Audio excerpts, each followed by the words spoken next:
2022 개정 교육과정이 내년에 본격적으로 학교 현장에 도입됩니다.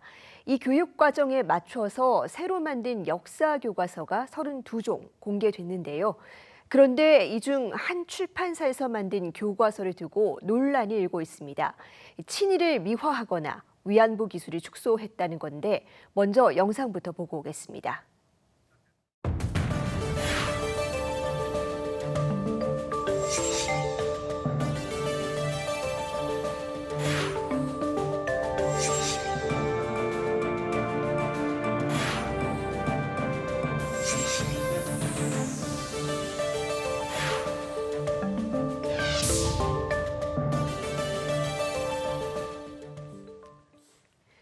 네, 새로 합격한 역사 검정 교과서 논란이 되는 부분은 무엇인지 취재 기자 조금 더 자세히 짚어보겠습니다. 금창호 기자 나와 있습니다. 어서 오세요. 안녕하세요.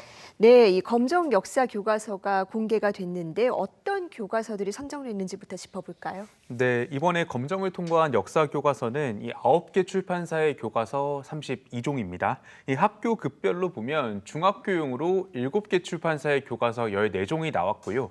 이 고등학교는 9개 출판사가 18종의 교과서를 내놨습니다. 이 역사 교과서는 새로 만들어질 때마다 이념 논쟁에 끝없이 휘말려 왔습니다. 대표적으로 지난 박근혜 정부 때는 역사 교과서 국정화 논란이 있었고요. 지난 문재인 정부 때는 6.25 남침이 빠지고 대한민국 수립 대신 대한민국 정부 수립이 들어간 지필 기준을 놓고 좌편향 논란이 일었습니다.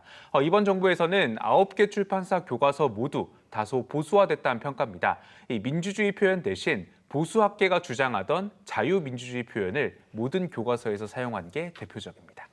네, 그런데 이번에 유독 관심을 많이 받는 교과서가 있습니다. 바로 한국학력평가원이 낸 역사 교과서인데요.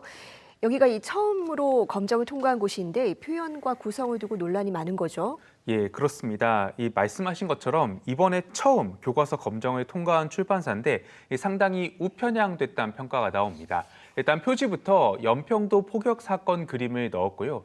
또 대한민국 정부 수립을 표현하는 부분에서는 진보학계가 주장하는 민주주의 대신 자유민주주의라는 표현을 명확하게 사용하고 있습니다. 특히 논란이 되는 부분이 이승만 정권을 설명하면서 이 독재란 표현 대신 장기 집권 또는 자유당의 집권 연장이라고만 기술한 부분입니다. 이 다른 8개 출판사가 독재를 명시한 것과는 대비되는 부분입니다. 일본군 위안부 문제를 축소하는 표현과 구성도 있는데요. 이 본문에서 위안부 문제를 단 한 문장으로만 서술하면서 성착취 문제에 대한 직접적인 표현은 빠졌습니다. 대신 젊은 여성들을 끌고 가 끔찍한 삶을 살게 했다고 표현했습니다. 또 식민 지배와 연관된 제국주의에 대해 침략 대신 진출이라고 서술한 부분도 논란이 되고 있고요. 대표적인 친일 인사인 서정주 시인에 대해 어떤 평가해야 할지 주제 탐구해보자는 부분에 대해서는 친일을 논쟁거리로 만들고 있다는 현장의 비판도 나오고 있습니다. 네, 침략 대신 진출. 근데 근대 이전의 다른 부분에 대한 지적도 이어지고 있습니다. 이 역사 교과서로서의 기본적인 내용이나 구성이 충실하지는 못한 것 같다. 뭐 이런 비판도 나오는데요. 어떻습니까? 예, 그렇습니다. 제가 오늘 이제 몇몇 현장 교사들한테 한번 물어봤더니요. 이 친일 독재 미화 논란보다 사실 교과서로서의 기본이 안 돼 있는 게 더 큰 문제라는 답변이 돌아왔습니다. 네. 예, 대표적으로 한국사 1교과서의 15쪽에 이 가야 연맹의 성장과 쇠퇴에 대한 문제가 있는데요. 이 정작 가야에 대한 내용은 그 다음 쪽인 16쪽에 나와 있습니다. 예, 그러니까 배우지도 않은 내용을 먼저 평가를 하겠다는 겁니다. 이 가야에 대한 설명 밑에는 오히려 고구려, 백제, 신라의 삼국체제에 대한 문제가 나와 있습니다. 또 역사 교과서에서 다룰 내용이라고 보기 어려운 부분도 있는데요. 이 책 92쪽을 보면 사단 칠정 논쟁을 다룬 사고력 넓히기 문제가 있습니다.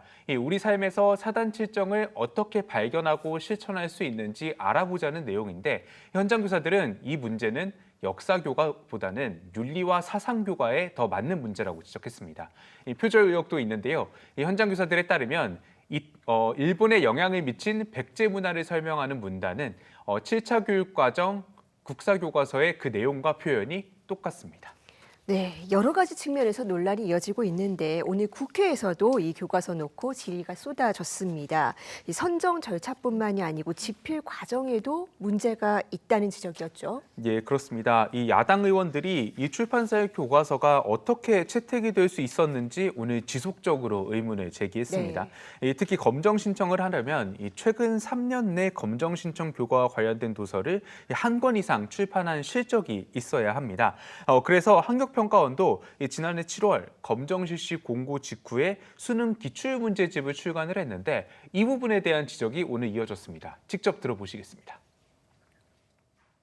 3년 이내에 한 권을 내야 되기 때문에 이 자료를 냈는데 이걸 한번 들춰보니까 어떤 내용이냐면은 2008년도 수능 완벽 대비에 대한 문제진 거예요. 그러니까 무슨 말이냐면 표지가리만 한 거입니다.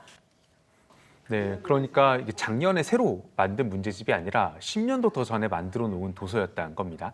또 집필진에 교육부 청년보좌역이 들어가 있는 것도 도마 위에 올랐습니다. 청년보좌역 A씨는 이 교과서의 초안을 작성해서 지난해 8월 말 출판사에 제출하고 같은 해 11월에 이 교육부 청년보좌역에 선임이 됐습니다.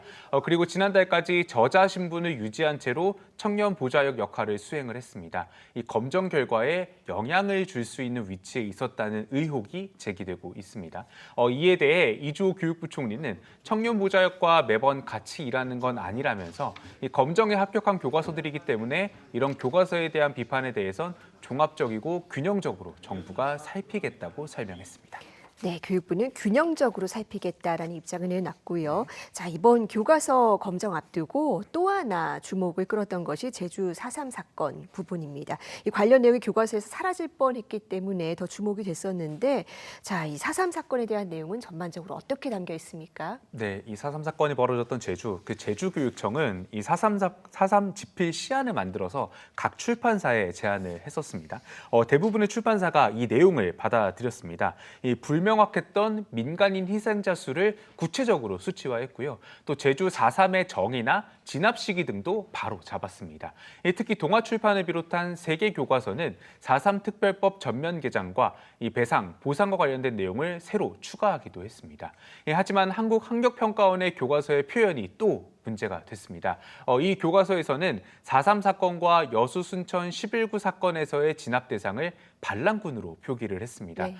제주 4.3 특별법과 진상보고서에서 찾아볼 수가 없는 내용입니다. 그래서 기존에는 강경 진압에 대항했던 세력을 무장대나 일부 군인으로 기수를 했었습니다. 제주교육청은 출판사에 즉각 수정을 요청할 방침입니다. 네, 이렇게 정권과 교육 과정이 바뀔 때마다 특히 역사 교과서는 진보, 보수 가리지 않고 이념 논쟁에 휘말려 왔습니다. 조금이라도 좀 줄일 수 있는 방법 없을까요? 네, 일단 교과서 발행 체제 이 부분을 좀 건드려 보자는 의견 나오고 있습니다. 특히 교과서 자유 발행제를 좀 고려해 볼 필요가 있다는 주장입니다. 이 검정 과정 없이 교과서를 자유롭게 발행을 해도 문제가 있는 교과서는 현장의 선택을 받지 못하기 때문에 자연스럽게 도태가 될 거라는 논리인데요. 그러니까 정부가 개입하는 국정이나 검정 과정에서 논란이 생기니까 이 시장에 맡기자는 겁니다. 당장에는 현재의 검정 체계를 보완하는 것도 중요한데요. 이 현장 교사들은 검정위원을 선발할 때부터 이념과 관련된 논란이 있다면서 이 공정하게 선발할 수 있는 구조를 갖추고 또 검정위원들에게 교과서를 확인할 수 있는 기간을 충분히 확보해줘야 한다고 지적을 했습니다. 네, 이제 다음 달 말부터 일선 학교에서 교과서 채택을 시작하게 됩니다. 어떤 교과서를 고르든지 간에 이념 논쟁을 떠나서 이 학생들이 역사를 제대로 배우고 교훈을 얻는 수업이 이루어지길 바라겠습니다. 금창훈 기자 잘 들었습니다.